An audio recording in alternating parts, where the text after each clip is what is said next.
I've been a fan of Akuma Kira games since I was like 8, back when I thought Spooky's Jumpscare Mansion was the scariest thing ever. Since then, I eventually grew to really love and be interested in all of Kira's games, but nothing could have prepared me for Lunacid, which swept me away after it released around a year ago.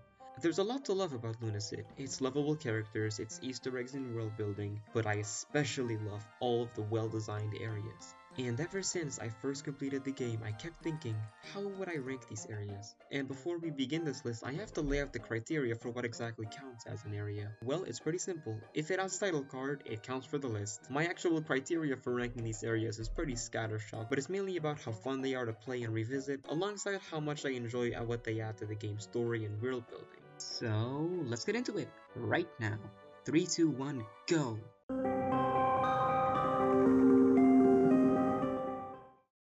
You know, I just realized, even though this goes without saying, this video will spoil every major area in Lunacid. And I'm not just saying that for no reason, trust me, there's a very good reason.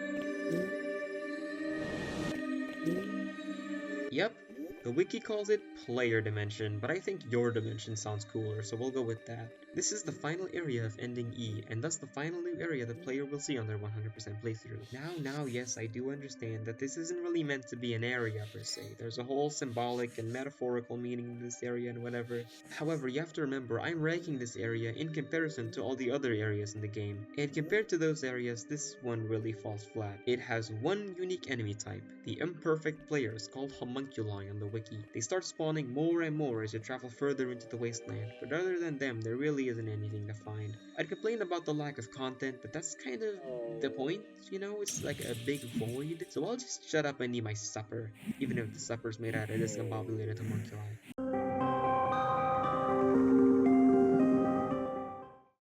When I was ranking your dimension, I couldn't actually come to a consensus if the ending E final boss counted as part of your dimension or of Grave of the Sleeper. According to my criteria, it does count as part of the Grave of the Sleeper, but I kinda wanted it to count as part of your dimension just so that area would have more meat on its bones. Though as I worked on the list more, I realized it wouldn't have made much of a difference in the end.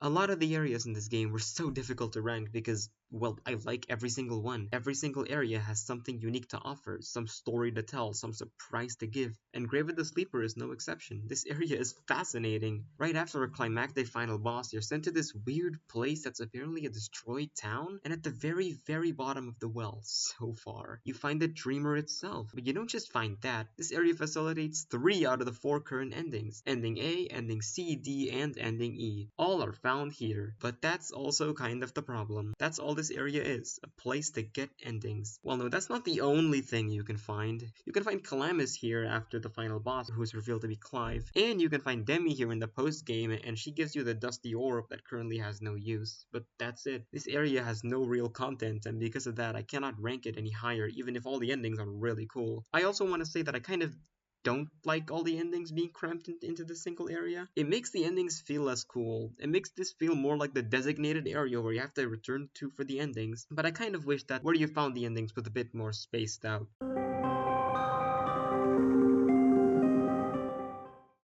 I'll just say this up front. For all the things I love about Kira's games, I think they kind of blow at boss fights. When I heard from a friend that this game had bosses, I was really intrigued. I thought maybe this would finally be the game to have a really cool, unique boss monster. Turns out,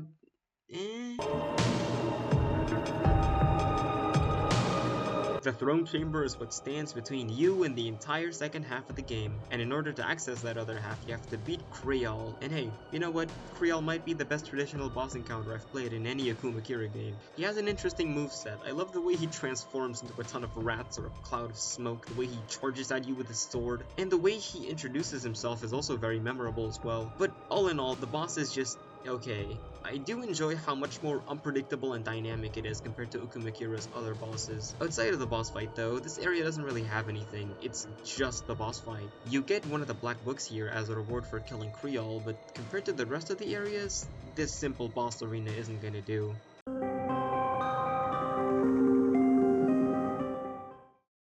Hey, you know those words I said like 10 seconds ago? Yeah, scratch that.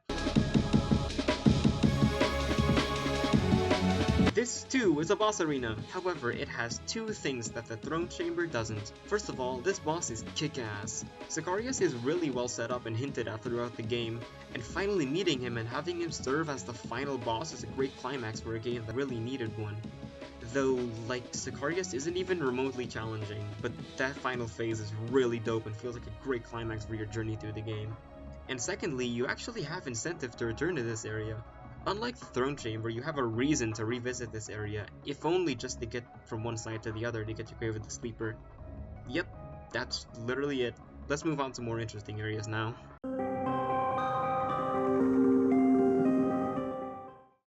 Fun fact, my first playthrough of this game went completely against the way it was meant to be played.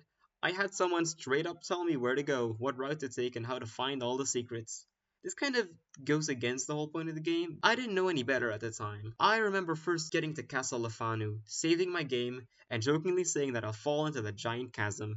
The person I was playing with told me I shouldn't, but that only made it more satisfying when I fell down there and found a whole new area.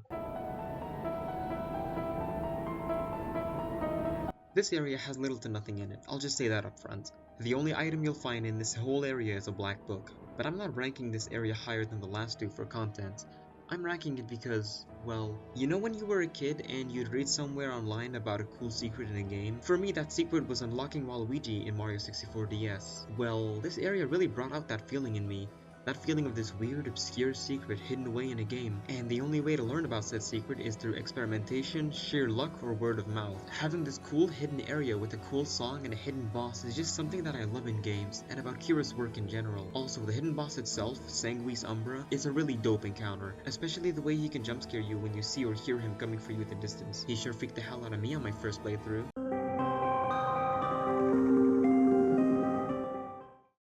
You know, for how much this game takes inspiration from the Kingsfields games, the aspect where this game really transcends those games, in my eyes at least, is in its exploration. Your movement is so much faster and slicker than in the Kingsfield or Shadow Tower games, and the game's areas have far more platforming and exploration movement into them. Case in point? After being given a quest to retrieve a skull by Patchouli, you're given a key and you unlock this gate to find the forest canopy. And honestly, this area isn't half bad. I really like how even though this is the most open area in the game, it feels so narrow and constricted. You really have to watch your step because one wrong move leads to your doom. This feeling is exacerbated by the two new enemies you'll find here. Yeah, these two goobers are introduced in this area. I keep forgetting that because an area later into this list uses them much better. But the way they're used here is actually really fitting. The unilateralists constrict your movement and make themselves a priority target the instant they show up. And the Tilancias gracefully float around, unrestricted by the area's narrow platforming. This is one of the only truly platforming-focused areas in Lunacid, and I think that works in this area's favor. It's not very memorable, mainly because it isn't too distinct from Yosei Forest, and I almost feel like this area would have worked a bit better as part of Yosei Forest instead of a whole area of its own. It's still a fairly unique area, though. I also really love how this area feels like you're starting to near the higher parts of the well. So close, yet so far from freedom. However, a later area executes this idea far better. But for now, let's move on.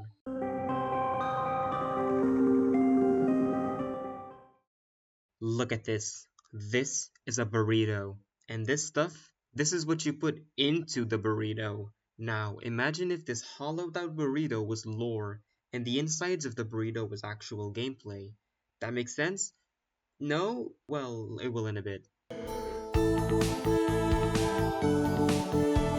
The sealed ballroom is a hollowed out burrito. It has the outline of an amazing area, but it doesn't actually do anything with this outlining. The area is set up to and teased so well, having this book on the floor, teasing its existence, having to solve a puzzle by shooting the clock tower with a certain element, and then you enter the area and wow, you're hit with this amazing song, these cool new enemies, and nothing else, really. There is no incentive to go to this area, like, at all, and it's such a shame. Aside from completion and ending E, there really isn't anything to find. The most worthwhile item you'll find here aside from the Earththorn spell is a single ocean elixir. That's it. The area is so small too. You can clear the entirety of it out within 5 minutes if you just know where you're going. I really want to love the sealed ballroom because it has everything going for it. Everything except for an actual reason to visit it.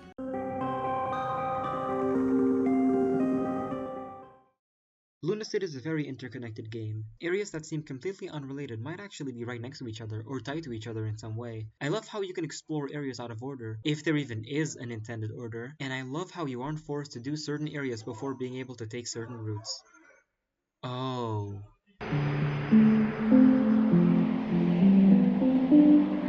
The lightest chasm is a reverse sealed ballroom. This area is very important both gameplay wise and lore wise, even if it might not seem that way at first. This is because you can find the ice tier spell here, which is completely busted. Not only does it deal absurd damage over time, but there isn't a single enemy in the game that's immune to ice. You can also find the Rosetta Stone in this area, which is integral to uncovering a lot of the game's lore and world building. The wiki labels it as a late game area, but no, not really. Though there's a very reasonable reason why the wiki would say that. This door. I genuinely do not understand this door. Not from a gameplay perspective, not from a lore perspective. You put an area between the Great Wall surface and the Forbidden Archives. Cool, a little side area to connect the two, right? Wrong! Because of this door. And the lightest chasm would be a really cool way to enter the archives early. Would be if it wasn't for this door. It's not even like the archives are hard to enter. You can enter them at the very start of the game before even reaching the Temple of Silence. The lightest chasm would be such a cool area that has such good lore. I mean, you can literally find the blessed wind in this area, like what more could you ask for? But all of it is bumped down by this very confusing door. Technically, this door is part of the archives according to my own criteria. But this is my channel, so I can make exceptions all I want.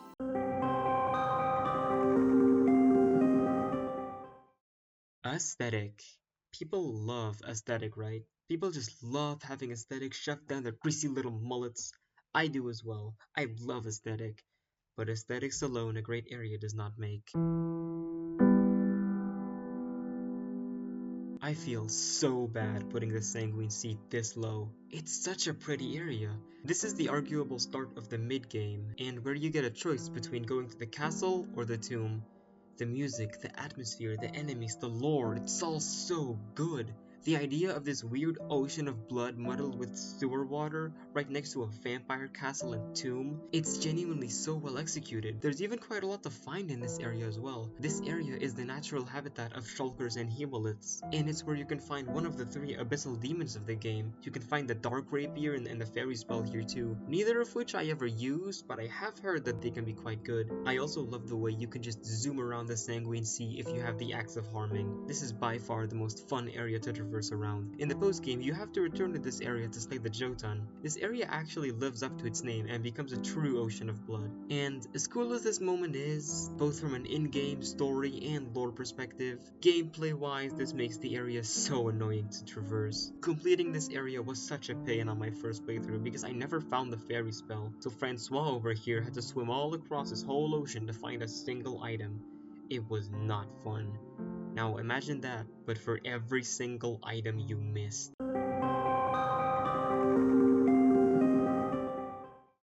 Hey, remember how I said the throne chamber is lame for just being a boss arena and then ranked the chamber of fate higher than it? Remember how I talked about aesthetics alone not making a good area? Yeah, well, I did it again. I had to let at least one area shoot up the ranking due to pure personal bias, and this is the official completely biased pick of the list. I love the Great Wall surface so much. It's small, but it still feels like it has so much to say. This is the highest reach point of the Great Well, so high in fact that you can not only see the top of the well, but also the sky above. And this door. This is like the complete opposite of the lightest chasm door. This door is amazing. The way these skeletons reach out to the gate, the way they're covered in arrows that were all shot from the outside in. This used to be an escape from the Great Well, but it was found out. And once it was found out, these gates were put in place. These 2 gates are the only thing between you and exiting the well, but maybe the outside world isn't that much better. You can meet Demi here, and she comments on this, on how she doesn't understand why everyone wants to leave the well so bad. It's not much better out there than it is in here, and maybe she's right. The skeletons and this hanged body you can see in the distance, they signify how even if the outside world looks brighter and sunnier, it's just as cruel and unjust as the dark decrepit world down here. I really wish I could describe what this area makes me feel, but I hope I did a serviceable job. good enough to distract you from the fact that this area is just a single room. Yeah, in terms of actual stuff to find, this area isn't it. But that doesn't mean it's pointless though. This area connects directly to the lightest chasm, meaning if you want to get the ice tier early, this area is an amazing way of doing so. I also love the way this area connects to both Wing's Rest and the Hollow Basin. It gives this feeling of a secret little area that was right above you from the very start of the game. I also appreciate how they made sure that you can get soft lock by having Demi give you 5 crystal shards just in case. All in all, this area is amazing and it's so special to me. But come on, I gotta be honest and at least a little objective. I can't, in good conscience, rank a room with a nice view higher on the list, even if I really want to.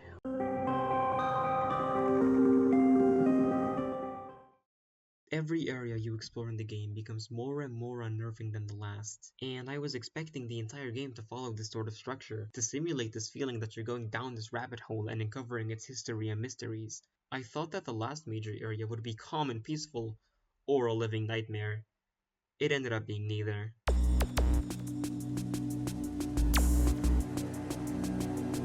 The Forlorn Arena is the last major area that you reach in the game, and it's the last thing standing between you and finishing the game. I actually have surprisingly little to say about it because I personally don't think it's that interesting. I mean, it's exactly what it looks like on the can. It's a big arena that also happens to have 2 temples in it, and you have to traverse through these 2 temples to reach the final boss. I will however say I do really like this area's lore. Not so much the temples. I think the temples are both a bit boring and confusing and a bit annoying to traverse and learn the layout of. But the area itself is really cool. I love how the Sicarian warriors you meet are all hinting at the cursed knight Sicarius. They've all come to this arena to fight to the death and try to live up to or even defeat Sicarius. It's a really cool concept and it does a good job of foreshadowing the final boss. You can even find some lore about the main character here, revealing you are cursed with the 7 of Swords, Thief of Life, the most powerful curse known to mankind. And this is also the first area in the game to be directly affected by the phase of the moon, with the area looking completely different on full moons, and even having a new enemy type. You can even find the broken sword here, which can be combined with the fractured life and fractured death. You have to do this too. Well, we'll talk about it in a bit.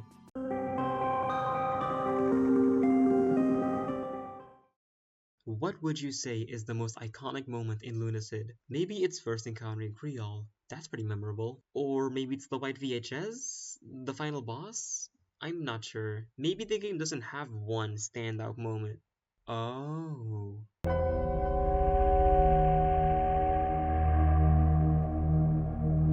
This is definitely the most iconic area in the game, bar none. Not because of the area itself, but because, well, because death is approaching. The area starts out with a fight against an abyssal demon. You've presumably slayed one already in the Sanguine Sea, but that was a big open environment. Now you're forced to fight one in a much more narrow space. You slayed the demon. Nothing more to worry about, right? This encounter is meant to lull you into a false sense of security. You just slayed an abyssal demon, your second one even. A monster so big and scary, there isn't a single thing that could surpass it. There isn't a single thing that could defeat me. There isn't. And then it hits you like a ton of bricks. You start to scramble, looking for a way out of the area, but the entire area is deliberately designed to be confusing and maze-like, full of narrow halls and dead ends, and before you even realize it, death has caught on to you. Unless you have a teleport item or are able to find the exit, death will find you, because not only does it relentlessly pursue you through the mausoleum, gradually getting faster and faster, it keeps chasing you even after you leave the area. On my first playthrough, I got so damn freaked out by this message. I looked through my inventory horrified. I scrambled to find a crystal shard, and then before I realized it, something was attacking me. I teleported away just in time, and when I returned to Wing's Rest, I had 2 HP. It was so horrifying and stressful, but damn was it memorable. This area is also where you can find the Twisted Staff, a magic weapon whose damage scales with your dexterity instead of attack or intelligence, and damn is it an amazing weapon. On most playthroughs, I make it a goal to visit the mausoleum as soon as possible, get the staff, and leave. But enough praising the area. Now it's time for the negatives. The area is quite small, and while its maze-like design is deliberate, a frustrating to explore area is frustrating to explore, deliberate or not. However, the real reason this area is ranked so high is because of the immense satisfaction of kicking death in a sorry little butt. Who's approaching now, sucker?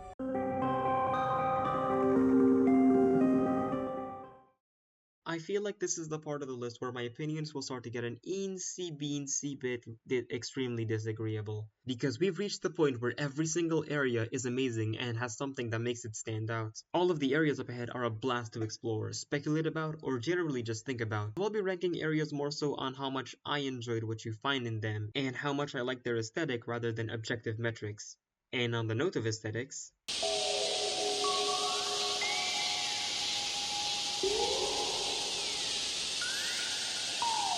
the way I first stumbled into this area was through the well in the catacombs. I painstakingly coffin spelled my way up. I was really excited to find out what was at the top. I stacked even more coffins, and boom, I was in Yosei Forest. And man, was this area so much different than anything I'd seen so far in the game. Compared to the rest of the game, the Yosei Forest feels so alive.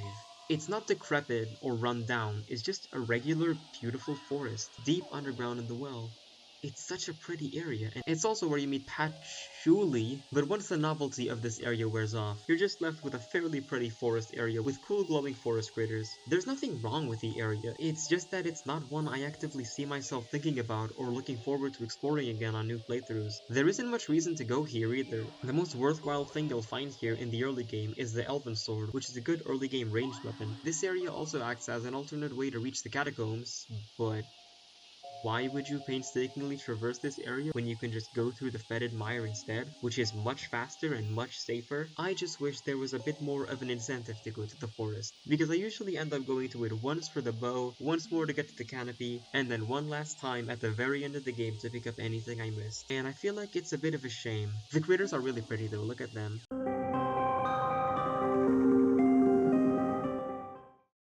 I'm gonna get hung from the gallows for this.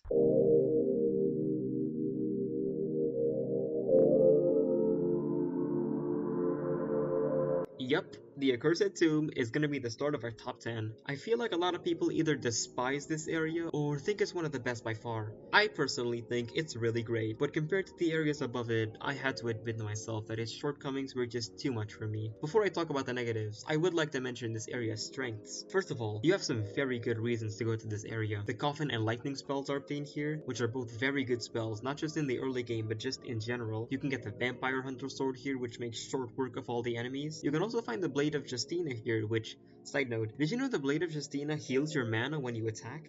I sure didn't, and if you didn't either, here you go. You can also find 2 Ocean Elixirs and an Earth Elixir here, which means this is a really good area for challenge runs, because of how much stronger it can make you. I also really like having to light up the area by lighting the 3 fires. It really gives you this feeling of having mastered the area. This once dark and creepy catacomb is now safe and lit up. And it also makes looking for items you missed so much easier. So, a lot of positives, right? Well, the area does have some pretty clear flaws as well. First of all, a lot of it looks very samey. It's really easy to get lost. This is slightly alleviated in further playthroughs when you've memorized the layout a bit more, but on your first playthrough, you're likely gonna run around in circles having no clue where you are or where you have or haven't been before. Also, the mares and mygos are immune to normal damage, alongside dark damage as well, meaning you likely aren't gonna have any weapon that can actually harm the enemies, unless you have a fire weapon, and you're definitely not gonna have the fire sword this early on your first playthrough, so you're just gonna be stuck poking things with your torch, unless you have the silver rapier like I did on my first playthrough.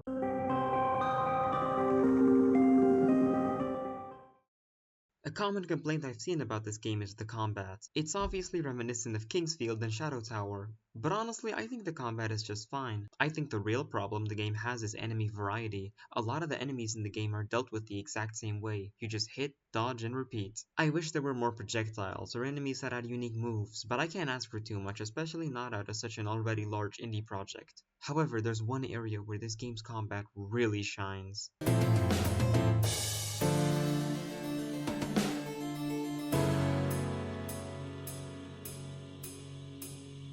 When I first got off the boat ride and realized this was Lunacid's version of the Pit of 100 Trials, I was genuinely gleaming with joy. Although I guess it's more comparable to the Cave of Trials from Bug Fables because it has 50 floors and not 100.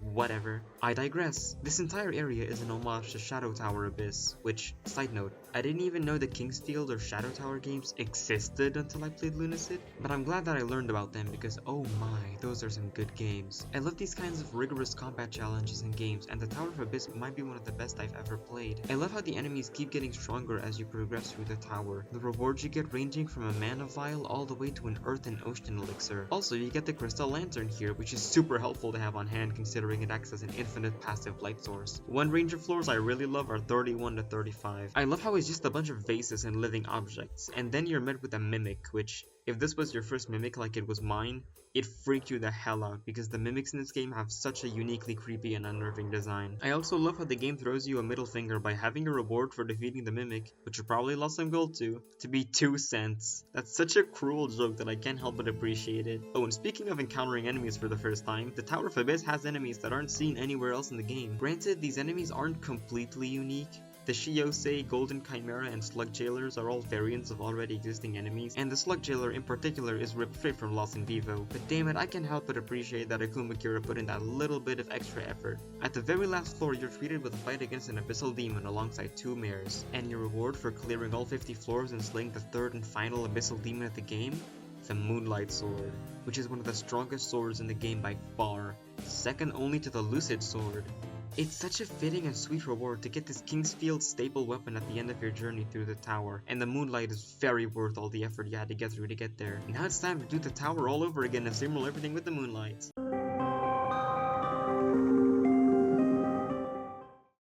You know, after the Temple of Silence and especially the Accursed Tomb, I really thought this game had its horror fix. I thought the rest of the areas were all relatively relaxing and surreal, so after I defeated Krillal, I was expecting something fairly relaxing. Then I read the sign, and I immediately realized I couldn't have been more wrong.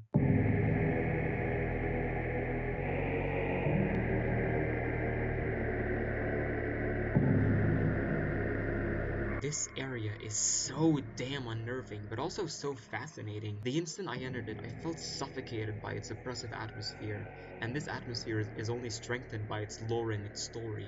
This is a prison for the people of the well, but something about it struck me as oh so wrong, because despite how decrepit this place looks, it's clear that it's still being actively used.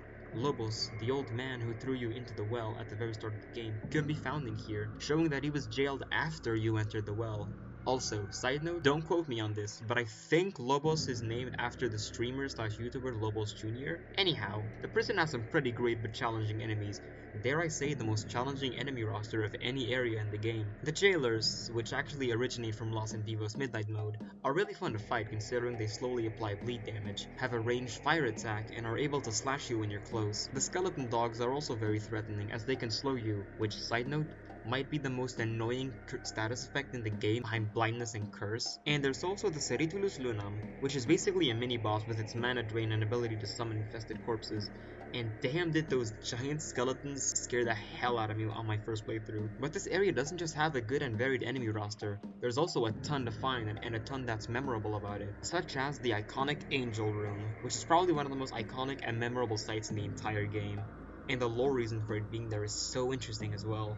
This area is mandatory to explore if you want to beat the game, as you have to take this easy to miss ladder next to the angel up to open the gate to enter the Forlorn Arena. But it doesn't take that long to get through. You can enter this area and leave in 50 minutes if you know what you're doing, which I really like. There are some things I don't like that much about the area, or just don't care for.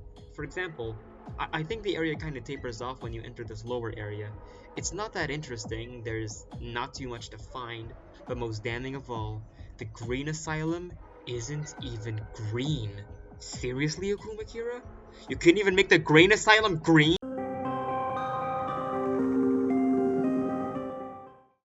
You know, this game brings you to a lot of places, most of them very pretty. A catacomb, a prison, a forest, a temple, a fiery pits of hell, a library. Wait a minute.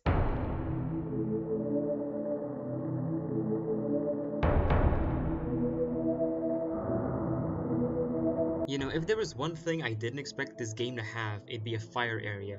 I mean, it makes sense considering Shadow Tower had one, but I digress. The Boiling Grotto is this red-hot hellscape full of skeletons and lava and also trees for some reason. But honestly, the grotto itself isn't that interesting, and I wouldn't even consider it the main event. I mean, the grotto is fine. You can find Cheryl's second shop here and do a little quest for her. But other than Rock Bridge, which, by the way, is good, but Coffin costs no mana to use and is much funnier, so that'll always be the definitive game breaker spell in my eyes. There's not much to find in this area. The actually interesting part of the area starts as soon as you flip these two levers and enter the Sand Temple.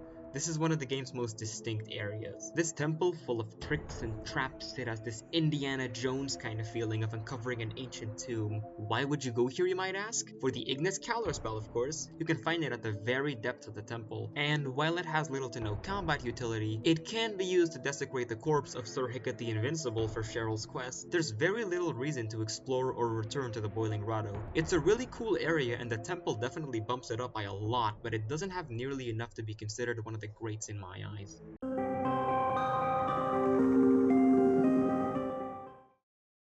Sometimes this game can get a bit confusing, or you can get a bit lost. You've delved too deep into the catacombs and are being chased by death.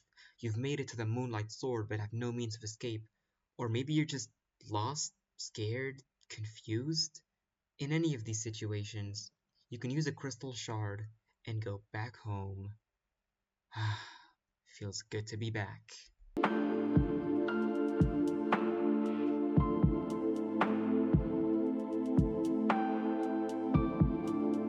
Wing's Rest was created by monks to protect themselves and Demi, but after the monks died, Demi repurposed Wing's Rest into a safe haven for explorers of the well, one you're invited into.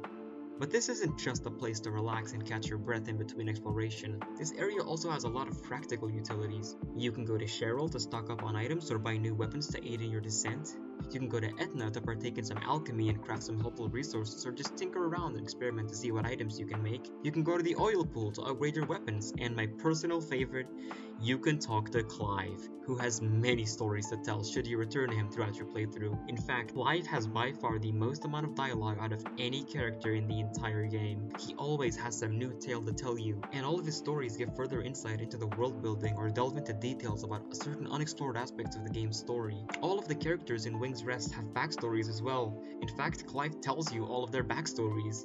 Even if they may not seem so obvious should you first hear them, Clive himself isn't really just any old skeleton either. He's actually the Lyrian mage Calamus, person responsible for the creation of the Great Well. During the final boss, you actually encounter Clive's true form, and you can even talk to him in Grave of the Sleeper, where he tells you he'll be returning to Wing's Rest soon. I know I've just been rambling about Clive, but truth is, I really just wanted an excuse to ramble about him. Having the person responsible for the well's creation be this seemingly random skeleton guy who tells you stories is so genius. And Clive is definitely one of my favorite characters in the whole game. I don't have that much to add about the area other than my Clive ramble though. Wing's Rest is just a calm and relaxing area for you to return to and ready yourself for what lies in the well. Also, the area changes its appearance on Halloween and Christmas, and I just think that's cute.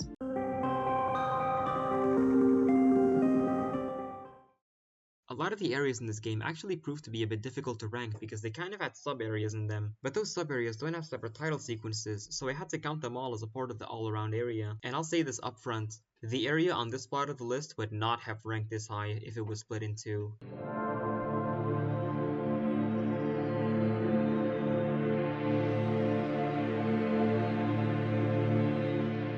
Hollow Basin is such a good introduction to the game. Right off the bat, you're met with this relaxing atmosphere that feels equal parts surreal. The big snails do a good job of grounding you in the world by showing these totally normal enemies. But then the second enemy type you find is this weird Cthulhu-looking tentacle creature that isn't even hostile towards you unless you attack it first. Not only does this creature immediately make you ask questions about what the game's world even is and how it works, but it makes the game's world feel so much more alive by having these calm little things that don't even engage with you and mind their own business. However, it's this bridge room that really steals the show for me. I love how the bridge down there looks almost like an inaccessible background detail kind of thing. But if you try to jump down to it, you inevitably die. But it also kind of hints that there's more to the Hollow Basin, a dark underbelly of sorts.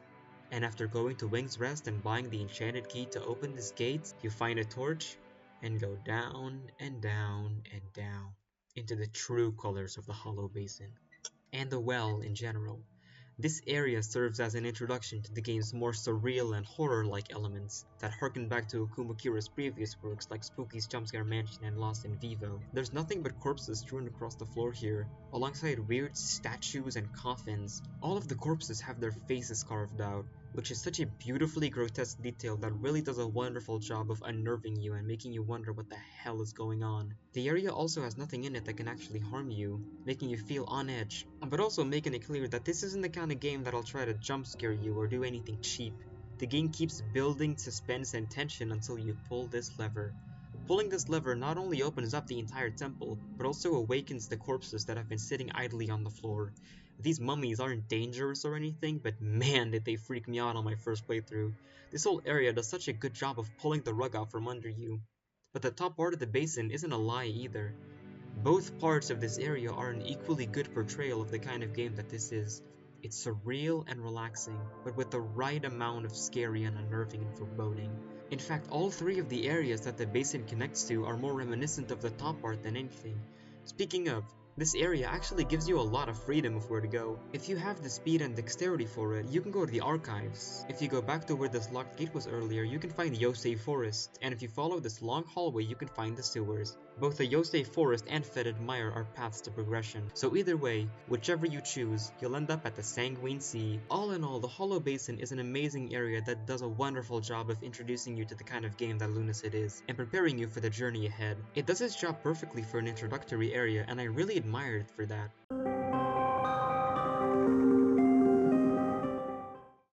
When I first started the game, I had the impression that this game was actually very linear. As I said earlier in the list, most of my playthrough was railroaded with me being told where to go and what to do.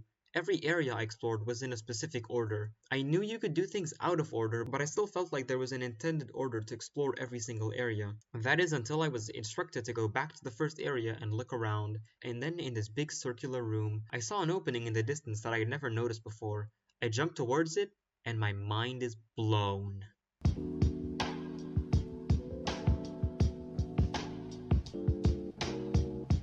This area immediately leaves a massive impression on you the instant you enter it. Aside from Hollow Basin, it's so much brighter, so much livelier, so much safer than any other area you've explored up to this point. When you enter the area, you're immediately struck by the area's general atmosphere.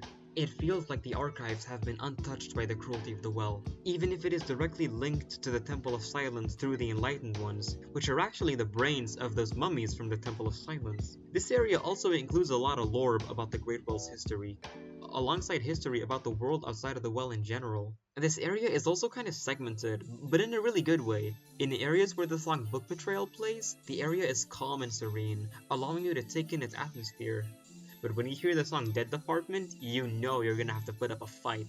The Archives isn't a place to fight for your life, but they're also not a place to completely relax. The enemies in this area can pose a genuine threat if you're unprepared or enter this area early, but none of the enemies are so dangerous that they'll frustrate you or anything. The area also does a good job of looping around on itself, and there are so many ways to traverse it because of how open its structure is. In fact, this is in my opinion one of the most well-designed areas in the entire game because of how many different ways there are to tackle it. You can skip certain parts by making creative use of your arsenal, and I can't help but admire that. There's also some very good reasons to enter this area. It's where you find Daedalus, who is responsible for translating the black books and giving you special spells. You can also find the Axe of Farming here, which is an amazing utility weapon that I almost always have on my second slot. You can also get the Quick Strike spell here as a rare drop from Chimeras, and that spell literally just makes you faster. And if you combine going faster with the Axe of Farming, you'll be zooming through the game's areas even with one agility. This area is just fun to explore. It has a good flow, has great reasons to come here, good enemies, great lore. Everything about this area is just amazingly executed. Oh, and I forgot to mention the Basilisk secret.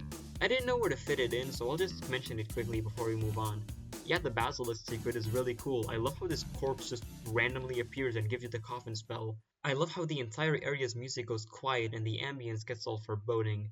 And I love how the corpse transformation spell is completely useless as of now. This secret is awesome, and it's definitely one of the most memorable secrets in the game.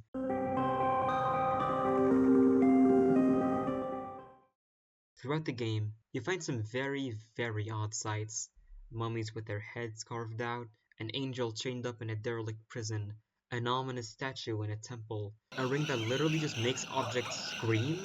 And as you descend deeper and deeper down the well, you learn more and more about a character named Abdul, first referenced as Prophet Abdul, the person responsible for a lot of the well's greatest mysteries, but later on you'll learn his true name, Mad Wizard Abdul, and at the very bottom of the Terminus prison, you find the Nexus Point.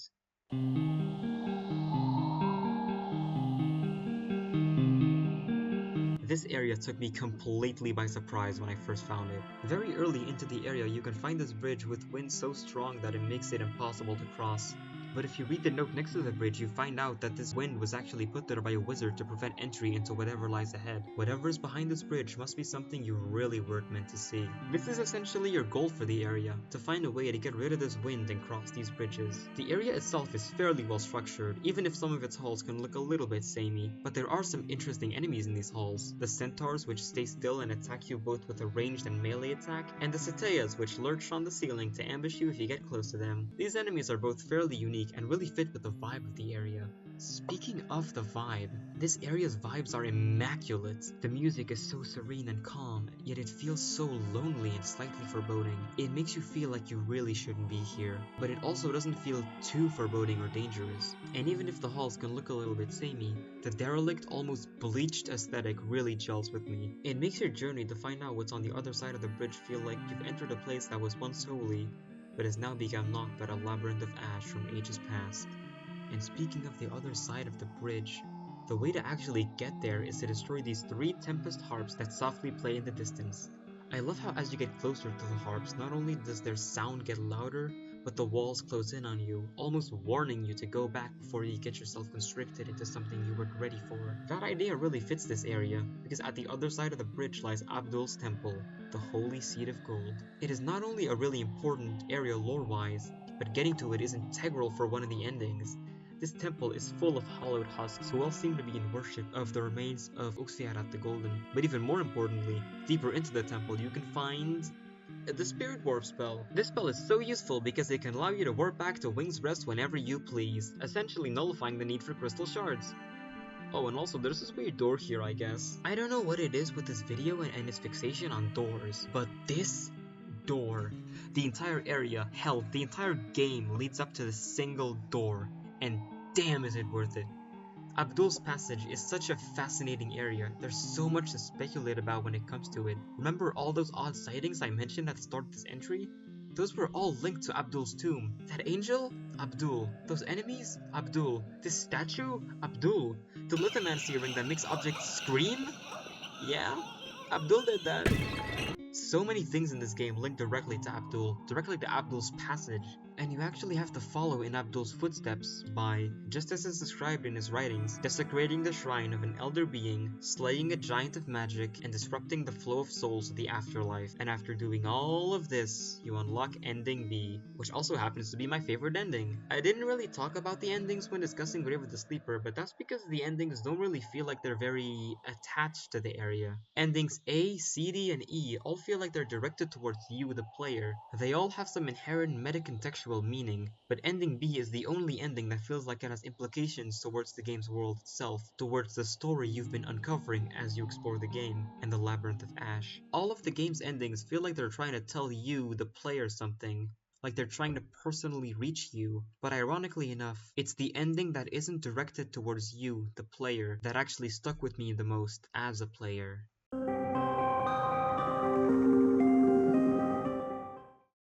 Every amazing game has that one moment that makes you realize this is gonna be a one-of-a-kind experience. Hollow Knight has the City of Tears, Psychonauts has the Milkman Conspiracy, Rain World has 5 Pebbles, and Lunacid?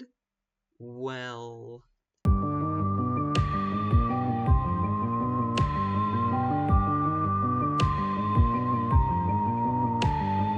The Lesbian Vampire Castle is one of the biggest areas in Lunacid, and that's for a very good reason. This area is essentially the halfway point of your journey through the well, and you have to get through this area to access the lower parts of the well. But honestly, I don't at all mind having to get through this area every playthrough because it's a blast to explore. It's so big, but there's also so much to find. Castle Lefanu is such a tightly designed area, and it's one of the only areas that has a clear single intended route on how to get through it. You have to get through the cattle cells, lower halls, and upper halls in that order.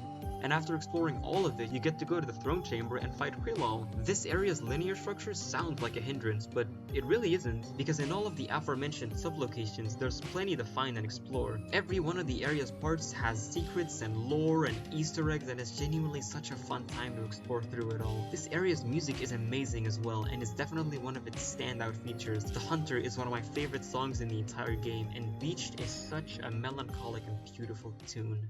And honestly, when I first entered this area, melancholy was the last thing I expected to feel. But as you read more and more of the books strewn across the area, you start to realize how tragic this whole area really is. Two lovers, Justina, the next heir to the castle, and Ophelia, a great knight.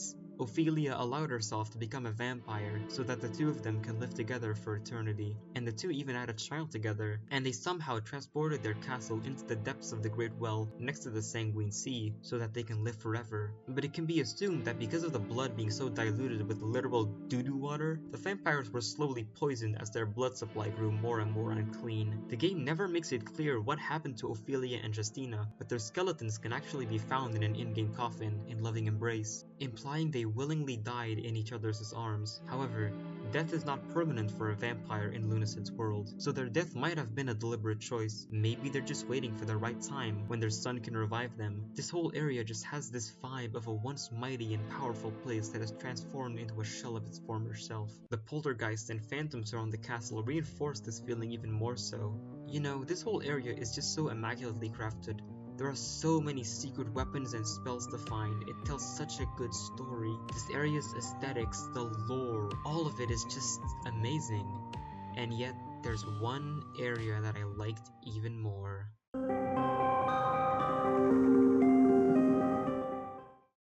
I already knew what my personal number one was going to be from the very moment I started this list. From the moment I first entered it, when I played the game for the first time. By process of elimination, you've probably figured out which area it is already.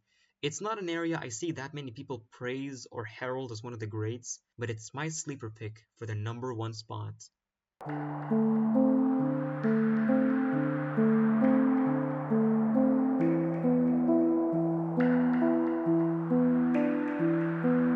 When I was a kid, I would always stare down the sewer drains during the rain and wonder where all the water was going. When I saw a manhole, I always wanted to go down and find out what's at the bottom. A majority of sewer levels in games feel very samey.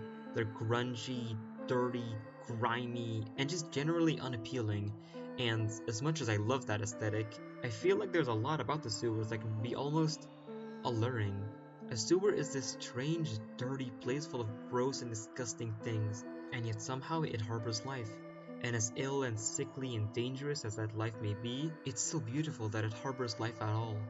And the fetid mire really encapsulates this feeling of hidden beauty. It's an area with very few actual threats to find. The slime skeletons and devil slimes are probably the most dangerous things that you'll find here, but you can easily avoid them. This area feels like a relaxing trek to me and is by far my preferred way of reaching the Sanguine Sea every playthrough.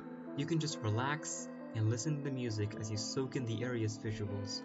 What I love about this area isn't just its aesthetics though. I love what this area adds to the lore. The idea that this part of the well actually serves a practical purpose to the people outside of the well by acting as a sewer and waste disposal, now full of rats and slimes, is so cool to me. All this sewer water being continuously pumped into the Sanguine Sea, slowly diluting it bit by bit. It's just such a cool idea, and the area also has a ton of cool secrets like Chalisha and the Broken Hilt. Also, the area becomes purple during the full moon, which makes an already pretty area even prettier. There's also the Underworld sub-area, which I didn't mention but I do genuinely like, as confusing as it can be to navigate. It isn't actually that bad once you get the hang of its layout though, and it's genuinely worth exploring considering all the cool stuff you can find in there. All in all, I think the main reason why I put the Fetid Mire at number 1 isn't actually all the stuff that I mentioned before. I mean, I had way more to say about Castle Lefanu or the Labyrinth of Ash. It's just the fact that when I think about Lunacid, I think about the Fetid Mire. When I replay the game, I think about the Fetid Mire. When I'm at school, when I'm in the shower, I think about the Fetid Mire. When I'm in my bed, I think about the Fetid Mire. When I'm drawing, I think about the Fetid Mire. When I wake up in the morning, I think about the Fetid Mire. Okay, I'm starting to feel like I think about the Fetid Mire a bit too much. Oh, sorry, I should get a grip. But yeah, the Fetid Mire is the area most emblematic of what makes Lunacid special to me. It doesn't have the most content, deepest lore, best items, prettiest aesthetics, but it's just the area I enjoy myself the most in. The one where I feel at peace. It can either be a nice short linear trek or a fun journey of exploration and secrets. I can decide the pace at which to take this area at my own leisure, and that just makes me happy. This whole area just makes me happy, just like the game does. I've been your host, Crumble, and I hope you've enjoyed my little video. Anyways, I have some business to attend to. Later, taters.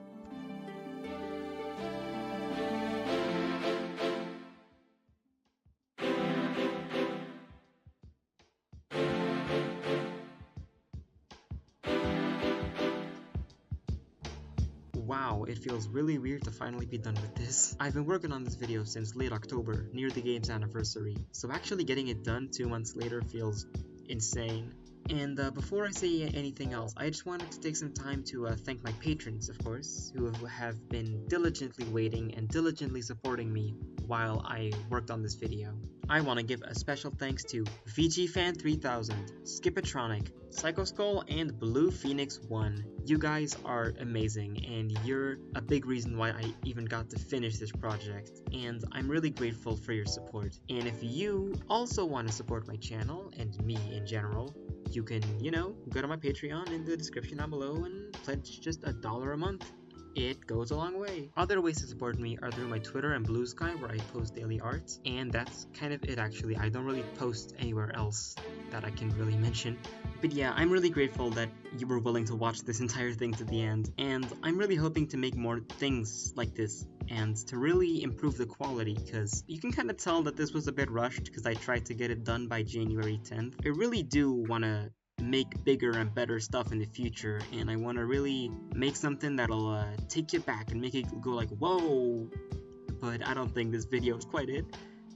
But I'm still really proud of it, and I hope you liked it, and I hope you'll be there next time. I won't be really uploading anything like this for the next 2 months, because I want to work on some personal projects that are actually inspired by Lunacid, though you wouldn't really notice for a while. But I'm hoping to get another video about Lunacid done in April, which I really look forward to, because honestly the subject that it's about is something I'm super passionate about and I really would love to talk about.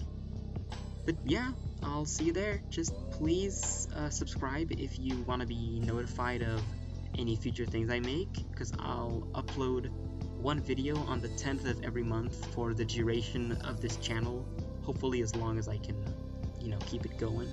But yeah, I'll see you next time. Sorry for my unhinged ramblings. Later, tater.